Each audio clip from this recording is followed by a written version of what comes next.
우리 기독교는 현세와 땅을 부인하는 종교는 아닙니다. 땅과 현실을 부정하지는 않지만 땅과 현세는 잠시 동안의 일이고 새하늘과 새 땅은 영원한 시간의 것이니 경중을 따진다면 아무래도 땅보다는 하늘이 중요하고 현세보다는 내세가 더 중요하다 할 것입니다. 새하늘과 새 땅은 구약 성경과 유대 묵시 문학에 나타나고 신약 성경에서도 받아들여져서 나타나는 개념입니다. 이것은 하늘과 땅이 새롭게 창조되어 새로워지고 완전해짐을 시사하는 것이죠. 언제? 주님 오실 그때. 따라서 하나님의 날이 죄악된 세상과 피조물에 대해서는 멸망과 재앙의 날이 될 것이지만 우리 그리스도인들에게는 악과 세상의 고난이 끝나는 기쁨의 날, 복된 날이 될 것입니다.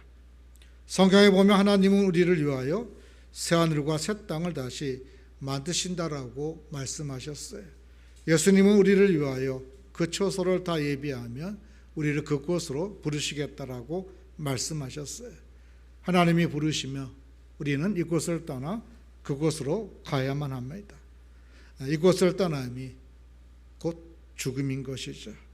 우리는 죽음이라는 과정을 통하여 이 세상을 떠나 예수님께서 우리를 위해서 예비해 주신 새하늘과 새 땅으로 들어가게 될 것입니다. 이것이 우리 기독교의 핵심적인 신앙의 내용이에요. 예수 믿는 이유인 것이죠. 어차피 무너질 세상이고 우리가 떠나가야 할 세상이기 때문에 아무렇게나 대충 이 세상을 무시하며 살라는 것이 기독교 신앙은 아닙니다. 그러나 그럼에도 불구하고 우리의 시민권은 이 세상에 있지 않고 저 세상에 있다는 것이 우리 기독교의 신앙이에요. 그런데 자꾸 우리가 망각합니다. 우리가 어떤 사람인지 어디에 속한 사람인지를 잊고 살 때가 많아요. 오늘 본문은 다음과 같이 말씀하고 있습니다. 본문 10절입니다. 그러나 주의 날이 도둑같이 오리니 그날에는 하늘이 큰 소리로 떠나가고 물질이 뜨거운 불에 풀어지고 땅과 그 중에 있는 모든 일이 드러나리로다. 그러면서 11절에서 이 모든 것이 이렇게 풀어지리니 너희가 어떠한 사람이 되어야 마땅하냐라고 묻습니다. 우리가 살아가고 있는 이 세상이 다 풀어 없어지는 종말의 때는 우리 모두가 알 수 없습니다. 그러나 그 때를 모른다고 우리에게 여유가 있는 것은 아니에요. 그 종말의 때가 어느 때가 되든지 상관없이 우리는 얼마든지 다 세상을 떠날 사람들입니다. 세상 종말의 때가 우리 생전에 임하지 않는다고 하더라도 우리는 땅에 있는 보물을 쌓으며 살 수는 없어요. 세상의 종말이 오기 전에 우리의 인생의 종말이 먼저 올 수 있기 때문입니다. 세상과 인생이 종말로 무너질 때까지 우리는 부르심의 자리에서 먹고 마시고 잊고 살아가야 합니다. 세상과 인생이 무너질 것이라고 그동안의 삶을 철저히 무시해서는 안 됩니다. 게으르고 나태해서도 안 돼요. 아무렇게나 먹고 아무렇게나 마시고 아무렇게나 살아서는 안 되는 것이죠. 하나님은 우리가 잠시 사는 이 세상에서도 이왕이면 하나님의 자녀답게 백성답게 살기를 원하셔요. 하나님의 자녀로서 백성으로서 서로 가정에서 직장에서 사랑하고 섬기며 살기를 원하십니다. 언젠가는 무너질 세상에 과도하게 집착하다가 종말을 당하게 되면 우리의 종말과 함께 그동안 우리가 집착하며 투자했던 모든 것들이 티끌처럼 먼지처럼 사라지고 없어질 것입니다. 그러므로 우리 그리스도인은 지금은 아직은 세상에 살고 있지만 항상 주께서 우리를 위해 예비하신 새하늘과 새 땅을 사모하는 성도답게 백성답게 살아내야 됩니다. 그럴 때 신앙의 여정에 찾아오는 여러 가지 시험들을 참고 이길 수가 있어요. 여러 가지 시험 중에도 기뻐할 수 있고 감사할 수 있고 소망 중에 살 수 있어요. 그리고 주께서 주신 생명으로 생명 있는 삶을 살아낼 수가 있는 것입니다. 성령의 도우심 속에. 그러면 새하늘과 새 땅을 사모하는 성도들의 마음가짐은 어떻게 해야 할까요? 새하늘과 새 땅을 사모하는 성도는 첫 시간에 너무 매이지 말아야 합니다. 본문 8절 말씀을 보십시오. 함께 읽겠습니다. 사랑하는 자들아, 주께는 하루가 천년 같고 천년이 하루 같다는 이 한 가지를 잊지 말라. 당시 거짓 선지자들은 주님의 재림이 지연되는 것을 가지고 갖가지 미혹을 했습니다. 그러나 하나님의 시간 개념과 인간의 신앙 개념은 다르고 하나님의 때와 사람의 때도 다릅니다. 하루살이 인생과 인간의 인생이 같습니까? 다릅니까? 달라요. 하루살이의 인생은 하루입니다. 그러나 인간의 인생은 길면은 요즘은 100년이죠. 달라요. 상대적인 것입니다. 하나님과 우리의 시간 역시 마찬가지입니다. 상대적 개념이에요. 하나님은 사람의 시간에 얽매이지 않습니다. 우리도 시간에 너무 얽매이지 말아야 돼요. 시간에 얽매이는 삶은 미혹의 통로입니다. 역사적으로 언제나 주님의 재림의 시기를 정하며 미혹하는 이단들이 수없이 있어 왔어요. 흔히 우리가 시한부 종말론자들이라고 이야기합니다. 이들은 재림의 시기를 정해놓고 사람들에게 자기들을 추종할 것을 강요합니다. 그 이유는 거짓 신령함으로 사람들을 미혹해서 돈을 털고 자신의 영적인 노예로 만들기 위함이죠. 나쁜 동기가 그 속에 숨어 있는 것입니다. 그래서 성도는 주님의 때가 기한에 너무 집착하지 말고 그 문제는 온전히 누구에게 맡겨야 돼요? 하나님께 맡겨야 됩니다. 우리 구주 되신 예수님께서도 마가복음 13장 32절에서 그날과 그때는 아무도 모르나니 하늘에 있는 천사들도 아들도 모르고 아버지만 아신다라고 했어요. 여러분들이 이 말씀을 꼭 기억하며 시한부 종말난 자들에게 미혹당하지 않기를 원합니다. 몇 년, 몇 월, 며칠에 오신다 그러면은 저 사람은 뭐다? 이단이구나. 말도 섞지 마세요. 말도 섞을 필요가 없어. 그냥 이단이구나. 설득하려고 하지도 마세요. 설득당할 사람들도 아니니까 그냥 여러분들이 거리를 두고 어떻게 한다? 오시면 돼요. 순례의 여정에 찾아오는 어려움 때문에 조바심을 내지 마시고 하나님의 때를 믿음으로 기다리면 됩니다. 지금 우리에게 주신 하나님의 비전과 사명을 일상에서, 가정에서, 직장에서, 일터에서 오늘 우리에게 의미 있는 일로, 가치 있는 일로 하나하나 만들어가면 되는 것이에요. 아브라함이 그의 나이 75세에 믿음의 길을 출발했지만 그가 마침내 뭐가 되었죠? 믿음의 조상이 되었어요. 하나님의 때에. 그죠? 중요한 것은 하나님의 때, 하나님께서 하실 일들은 반드시 이루어진다는 것이 우리의 때가 아닙니다. 우리가 정한 시간이 아니에요. 그렇기 때문에 때와 시간에 대해서는 누구한테 맡기고 하나님께 맡기고 우리는 오늘 주께서 내게 맡겨주신 사람들을 사랑하며 섬기며 살아가면 되는 것입니다. 그러므로 너무 늦었다라고 생각하지 마십시오. 본문 8절에서 베드로가 주께는 하루가 천년 같고 천년이 하루 같다라고 한 것은 짧은 시간으로도 엄청난 일을 이룰 수 있다라는 뜻이에요. 당시 거짓 선지자들은 주님의 재림이 없다고 미혹했을 뿐만 아니라 주님의 재림 및 약속의 성취가 늦어지는 것에 대해서도 비난했어요.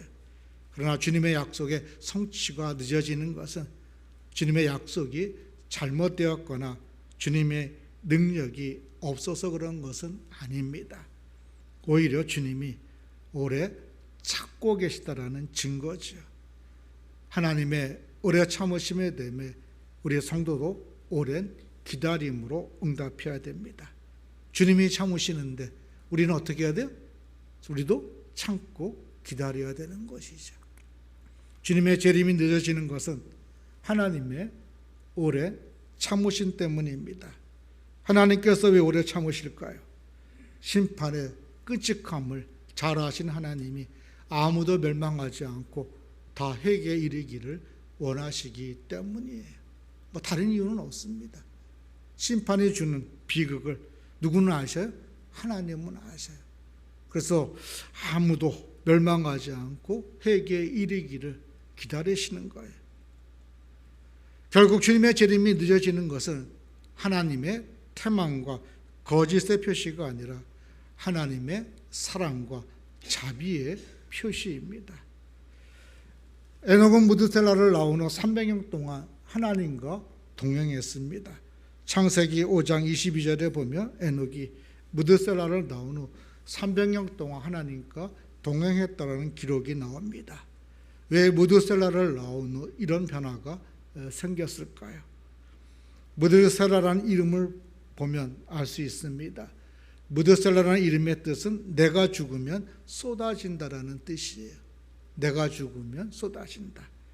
그러니까 무드셀라라는 이름은 그가 죽으면 홍수 심판이 있다라는 의미가 담겨 있는 것입니다. 아마 에녹이 무드셀라를 낳고 이름을 지으려고 할 때 하나님께서 찾아오셔서 내 아들이 죽으면 홍수 심판이 주어진다라고 말씀하셨던 것 같아요. 그래서 아들 이름을 무드셀라라고 짓고 아마 항상 하나님의 종말과 심판을 생각하며 살았기에 평생 하나님과 동행하는 삶을 살 수 있었던 것이 아닌가 싶습니다. 실제로 무드셀라가 969세에 죽자 바로 다음에 노아의 홍수가 있었어요. 무드셀라는 성경에 기록된 가장 장수한 사람이었어요. 그가 이렇게 오래 산 것은 그 당시 사람들에게 하나님께서 뭘 주기 위해서 회개의 기회를 주시기 위해서 남보다 오래 살게 하신 거죠. 오랫동안 심판을 늦춘 하나님의 사랑이 담겨 있는 것입니다. 지금 세상은 당장 하나님의 심판을 받기에 마땅하지만 하나님께서는 계속 회개의 기회를 주시고 심판을 늦추시는 것입니다. 지금 주님이 오시면 여러분이 안타깝게 바라볼 생명이 있습니까? 없습니까? 있잖아요. 그 생명의 구원을 위해서 하나님께서 어떻게 해요? 늦추시고 계신 거예요. 우리는 거기서 하나님의 사랑을 읽어내야 됩니다. 주님은 당장 오실 수 있지만 참고 기다리시는 것이에요. 그러므로 주님의 재림의 지원을 통해 하나님의 깊은 사랑을 우리가 깨닫고 우리의 기다림을 복으로 여길 줄 알아야 됩니다. 왜 안 오시나? 이렇게 불평해서는 안 돼요. 누군가의 구원을 위해서 하나님께서 또 늦추시고 계시구나. 여러분의 자녀일 수 있고 남편일 수 있고 부모일 수 있고 형제일 수 있고 친구일 수 있어요. 그 영혼의 구원을 위해서 하나님께서 또 늦추시고 또 늦추고 계신 거예요. 요한 웨슬리의 아버지가 웨슬리의 어머니 수산나에게 물었습니다. 당신은 어떻게 그 멍청이 녀석에게 똑같은 말을 20번이나 되풀이할 수 있어? 당신은 인내심이 대단하다라고 이야기했습니다. 말썽꾸러기에 말하는 아들을 계속 같은 말로 타이르는 자기 아내 수산나에게 한 말이죠. 무려 20번씩이나. 그러자 수산나가 이렇게 대답했습니다. 만약 그 아이에게 19번만 말하고 그만둔다면 19배 노력이 숲으로 돌아가는 것이 아니냐라고 반문합니다. 그렇지 않아요, 여러분? 한 번만 더 하면 어떻게 돌아올 수 있는데 19번에 그칠 수 없는 거잖아요. 하나님의 인내는 여기에 비할 수 없는 것입니다. 천하보다 귀한 한 영혼을 구하는 일인데 하나님께서 좀 늦게 오신다고 해서 잘못된 일이 뭐가 이게? 나의 힘듦 때문에 빨리 오라고 그러지 마세요. 심판의 멸망 앞에 있는 영혼들을 생각한다면 조금은 더 늦게 오는 것이 좋고, 우리는 어떻게 해요? 계속 들을 때까지 말해야 되는 거지. 우리의 생명 있는 날 그날까지. 하나님의 오래 참으심을 우리가 믿는다면 우리도 참고 기다려야 돼요. 여러분의 영혼 구원은 결코 헛되지 않습니다. 인내로 우리의 구원을 이루어갈 수 있기를 주의 이름으로 축원합니다. 새하늘과 새 땅을 사모하는 성도는 둘째, 거룩한 행실로 살아야 합니다. 베드로 사도는 새하늘과 새 땅을 바라보는 성도로서 우리가 어떤 사람이 되어야 할지에 대해 거룩한 행실과 경건함으로 살라고 요청하고 있습니다. 본문 11절입니다. 함께 읽겠습니다. 이 모든 것이 이렇게 풀어지리니 너희가 어떠한 사람이 되어야 마땅하냐? 거룩한 행실과 경건함으로 하나님의 날이 임하기를 바라보고. 거룩한 행실과 경건으로 살 것을 요청하고 있습니다. 무슨 말입니까? 이 말은 속적 의미로는 버려야 할 것이 있다라는 것입니다.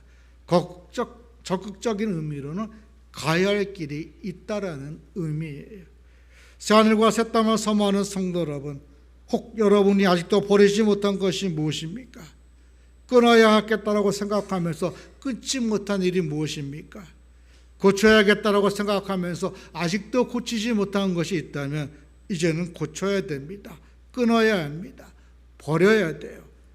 주님의 오실 그날을 사모하는 성도의 삶의 마땅한 모습인 것입니다. 집중적으로 마지막을 위해서 성령의 도우심 속에 하나님의 자녀답게 백성답게 하나님의 사람으로 지어져 가야 되는 것입니다. 물론 세상에서 열심히 사는 것도 중요합니다. 하지만 열심히 사는 것보다 더 중요한 것이 있죠. 거룩하게 경건하게 사는 것입니다. 새하늘과 새 땅을 사모하는 성도로서. 그러려면 우리가 일상에서 하나님의 말씀대로 살고 기도하며 살아야 돼요. 어디에서요? 일상에서. 날마다 매일 매 순간. 왜? 사도 바울은 디모데전서 4장 5절에서 성도는 하나님의 말씀과 기도로 거룩해진다라고 이야기하고 있어요. 하나님의 사람이 거룩해지는 비결은 하나님의 말씀과 기도밖에 없다는 것입니다. 돈으로, 명예로, 권세로 하나님의 사람이 거룩해지는 것이 아니라 하나님의 말씀과 기도로 거룩해지는 것이에요. 그래서 하나님 우리에게 무엇을 주셨습니까? 말씀과 기도는 주셨어요. 그렇다면 우리는 어떻게 하면 말씀과 기도로 거룩하게 변해가야 되는 것이죠. 유유성 목사님이 쓴 우리 서로 사랑하자라는 책이 있습니다. 거기에 보면 폴 워셔라는 유명한 목사님이 나오셔요. 이 목사님이 미국 오하이오 주에 있는 어느 집회에서 설교를 하셨는데 9살 때쯤 된 남자아이가 울면서 부들부들 떨며 앞으로 걸어 나오더라 합니다. 그래서 목사님이 그 9살 아이에게 물었어요. 그랬더니 그 아이가 이렇게 말했다고 합니다. 목사님, 저 같은 죄인도 용서받을 수 있나요? 목사님이 어땠을까요? 기가 막힌 거죠. 아니, 저 9살 난 아이가 무슨 죄가 그렇게 크길래 나 같은 죄인을 용서받을 수 있을까라고 물었은 거예요. 그래서 목사님이 물었어요. 무슨 죄를 졌게? 그랬더니 이 아이가 하는 말이 엄마 말 안 들었어요. 이 아이 이야기를 들으면 귀엽다는 생각이 들지 않습니까? 엄마 말 안 들은 것 때문에 목사님 앞에 나와 나 같은 죄인도 구원받을 수 있나라고 물었습니다. 얼마나 사랑스럽습니까?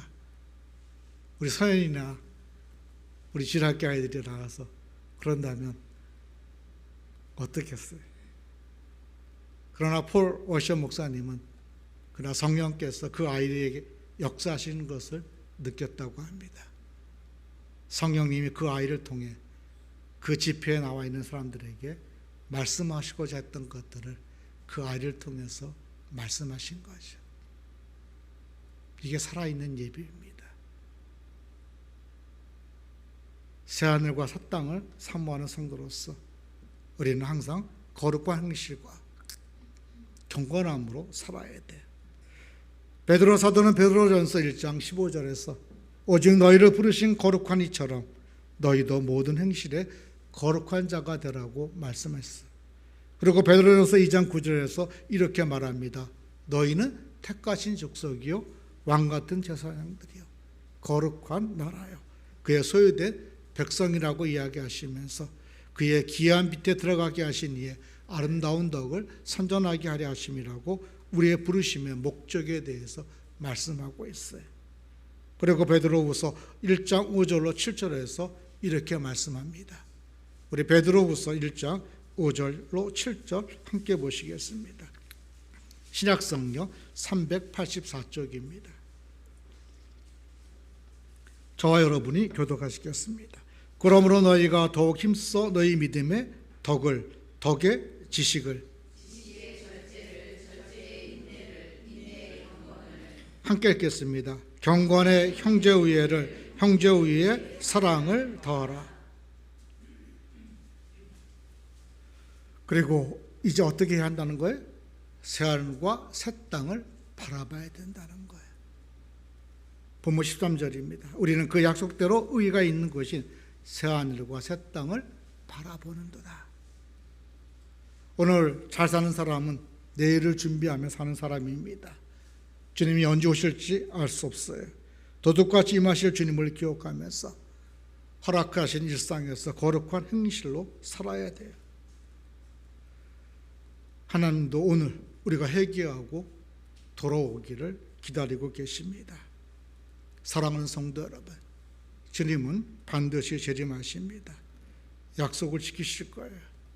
하나님의 말씀은 한마디도 땅에 떨어지지 아니한다라고 이야기하고 있습니다.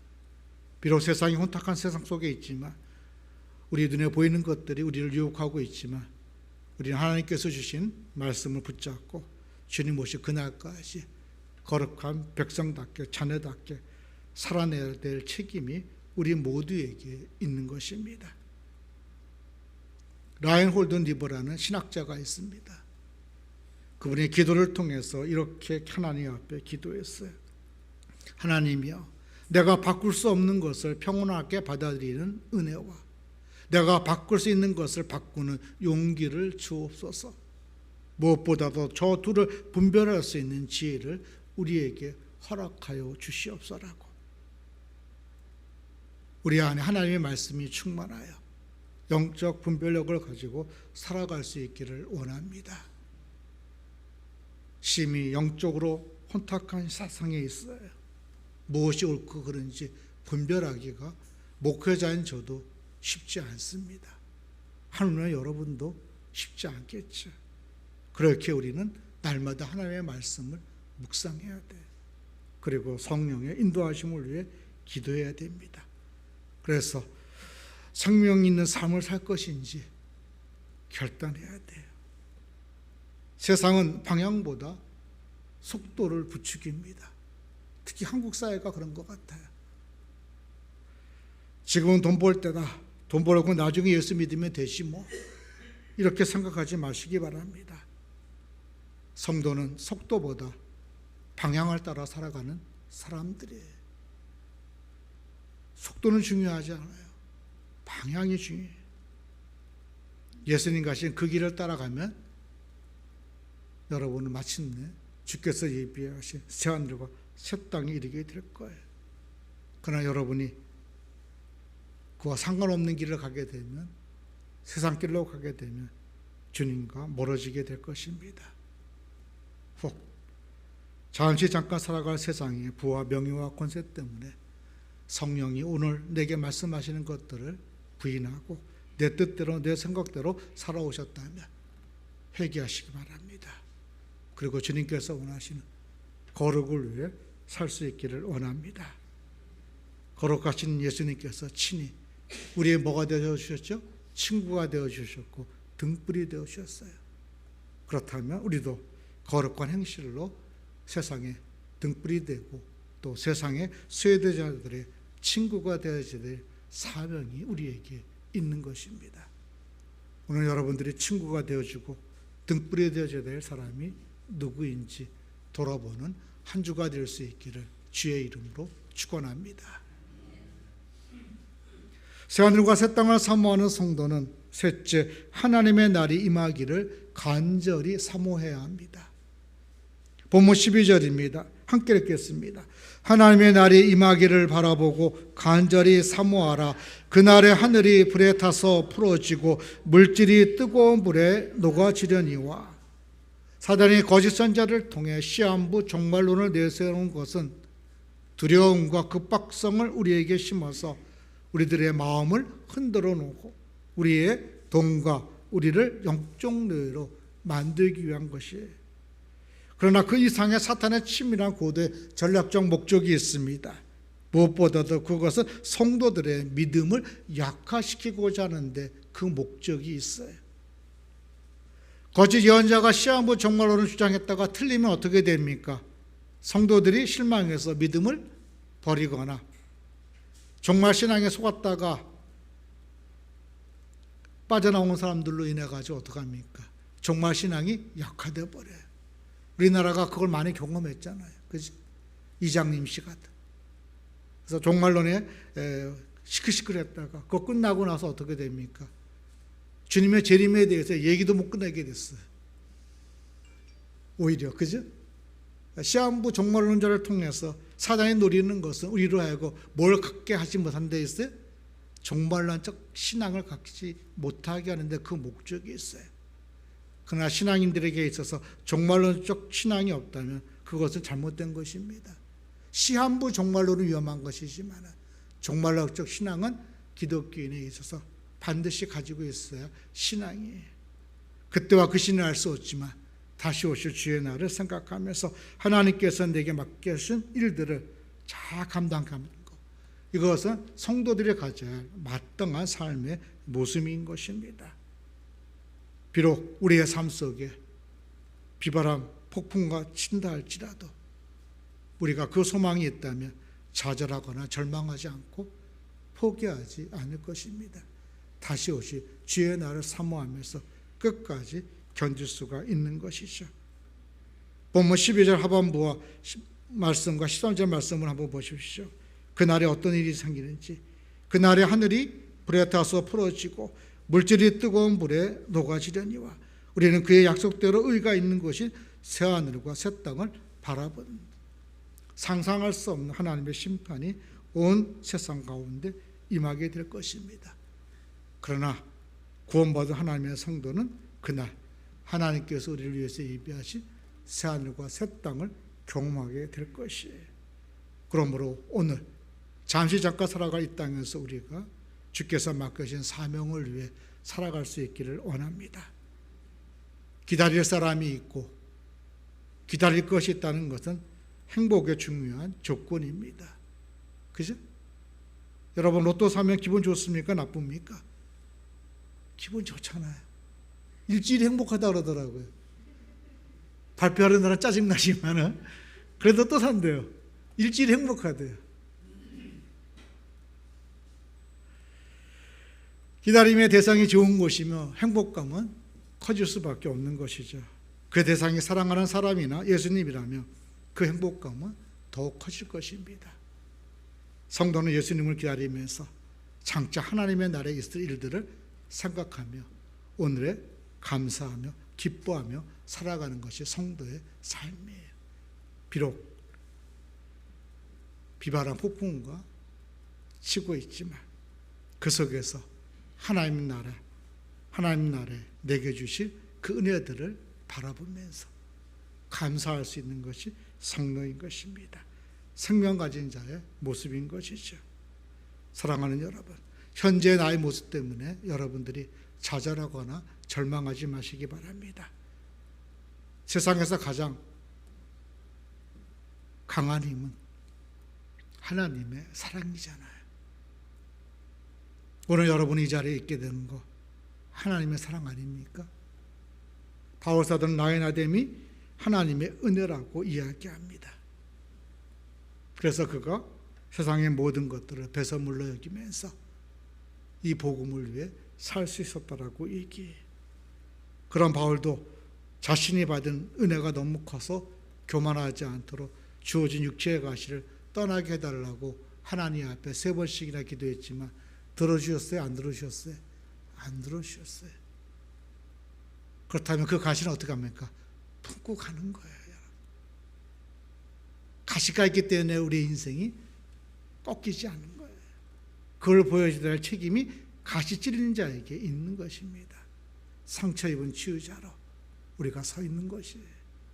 그래서 상처 입은 자들이 우리를 보고 주께 돌아오는 생명의 통로가 되라고 주께서 우리에게 주신 거예요. 오늘 여러분의 아픈 그 상처를 여러분들이 자꾸 뽑으려고 하지 마십시오. 그냥 꼽아놔요, 여러분. 하나님의 나를 사모하면서. 그러면 하나님께서 때가 되면 그 모든 것들이 합력하여 선을 이룰 수 있도록 만드실 것입니다. 무엇보다도 우리가 주께서 주신 사랑으로 사랑할 수 있기를 원합니다. 마틴 루터 킹 목사님의 마지막 설교가 생각납니다. 그가 멤피스에서 암살당하기 직전에 한 설교예요. 그 설교 중에 제게 충격을 준 말이 있었습니다. 사람이 죽어서 장례식을 거행하면 조사를 하잖아요. 그죠? 조사하는 사람이 있는데 추모하게 되는데 그때 킹 목사가 설교하면서 사람들에게 묻습니다. 당신은 그때 관 속에 누워서 어떤 말을 듣기 원하냐고. 사람들에게.